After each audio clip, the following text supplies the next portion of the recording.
Should I accept that new job offer? What doctorate should I enroll in after my degree? Should we order pizza or go to a sushi restaurant? All these questions have one thing in common.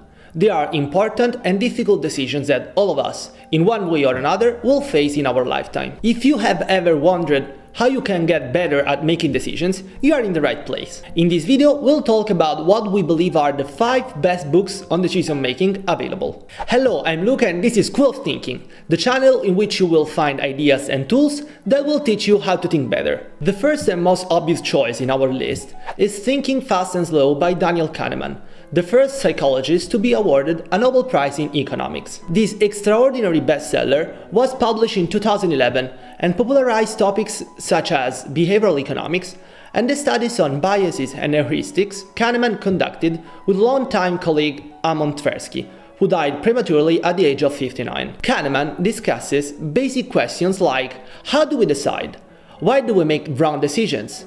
What do we need to do and not to do in order to make better decisions? As the title suggests, according to Kahneman, every one of us has 2 minds working at the same time. The first, the System 1, makes fast, impulsive and automatic decisions without putting too much effort in it. The other one, the System 2, is slower and more restrained, and comes into play when we face complex problems. These 2 minds are constantly communicating with each other and are always active. In most situations, when we need to make decisions quickly and can't afford to spend hours analyzing every detail, the fastest System 1 is useful and reliable enough. In order to do its job, it comes up with shortcuts, also known as heuristics. The problem with these shortcuts is that they often result in us making mistakes when thinking, which in turn result in us making wrong decisions. If you'd like to know more, check out this video. There are many consequences to this series, and they are discussed in great details in the book. Just an example.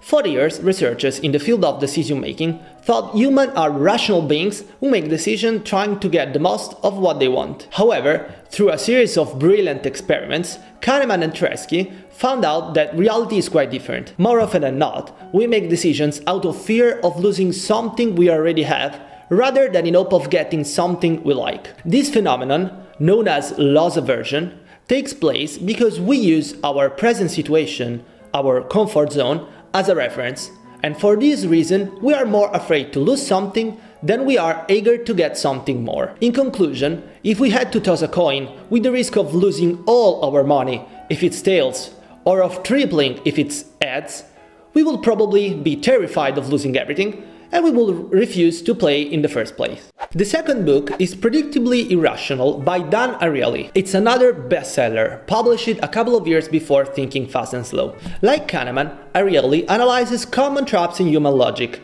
and those forces which guide our daily actions. The starting idea for the book is the basis of the discipline known as behavioral economics. Classical economic theories rest on the assumptions that human beings, charitably defined as economic agents, make use of impeccable logic every time they have to make a decision. However, the harsh reality is that we often act irrationally, making mistakes we are not even aware of. As the title suggests, this irrationality is so widespread that it's become predictable. These predictable tendencies are analyzed in minute details in the book. The underlying assumption is that the more we are aware of their existence, the better we can act to avoid them. Amongst other things, Ariely explains why we tend to judge ourselves in relation to others, how much free things actually cost, what's the origin of self-control, and why we tend to put excessive value in that Looney Tunes mug we had since we were kids. In Nudge, the third book on our list, economist and Nobel laureate Richard Thaler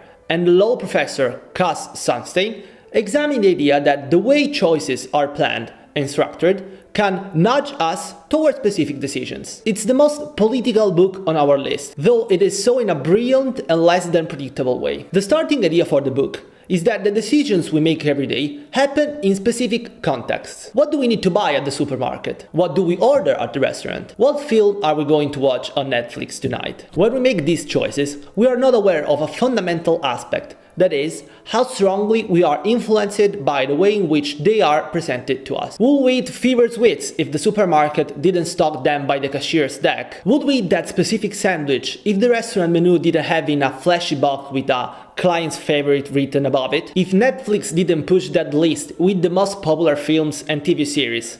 Will we still choose the latest action film starring The Rock?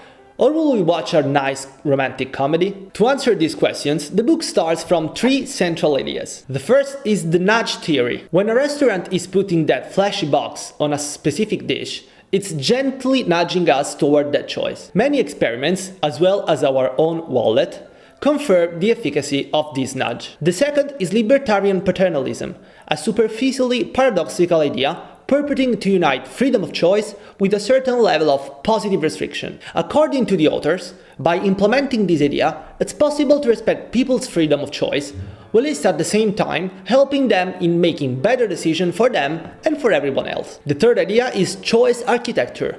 That is, the implementation of the first two. In the book, you will also find some techniques used to implement these principles, such as offering incentives or restricting the number of possible choices. Before we get to the fourth book, try to answer this question. Do you think life is more similar to the game of chess or to the game of poker? Written by poker champion and author in decision science Annie Duke, the incredibly interesting Thinking Bets starts with this double metaphor to discuss the way we manage risk, react to the possibility of losing, and some strategy to help us make better decisions. According to Annie Duke, when we talk about life as a chess game, we are using the wrong metaphor. In a chess game, we constantly have all the information we need to win, and there's not much at stake, say, our house by the sea. Life is not like that, and that's why it looks more like the game of poker. In poker, players constantly bet against the uncertainty, and they don't have a complete assessment of the situation they're in. What's more, even if they do their best, they can still lose. Whether it's big or small, every decision brings some risk and the possibility of losing, like a poker hand. Often the problem is that we don't understand these risks and act irrationally, making impulsive, easy, or unchecked decisions. According to Duke, the secret to risk management is to look at every decision as if it were a bet, just like a poker player would do. In her book, she offers a series of strategies and practical advice to learn this in the most efficient way. For example, we should focus more on the way we are going to make a decision and less on the actual outcome of said decision. Rolf Dobelli's The Art of Thinking Clearly is the ideal fifth and last book of our list. Contrary to the others, it doesn't have a plot or an underlying theory. Instead, it's a collection of 99 of the most common thinking errors, written in a straightforward language and with many examples from everyday life. To make the most of this book and become real experts in decision making, we recommend you use it like this. Each day, read a chapter and actively think about the principle by asking yourself questions like: did I make this mistake in the past few days? And how can I avoid it in the future? Have I heard others make such a mistake? How could I have replied to that? And so on. It's an excellent practice that will improve the quality of your decisions. Right, we have taken a look at what we think are the 5 most important books on decision making. You can find them in the description. Let us know in the comments which one has piqued your curiosity. We'll see you in the next video.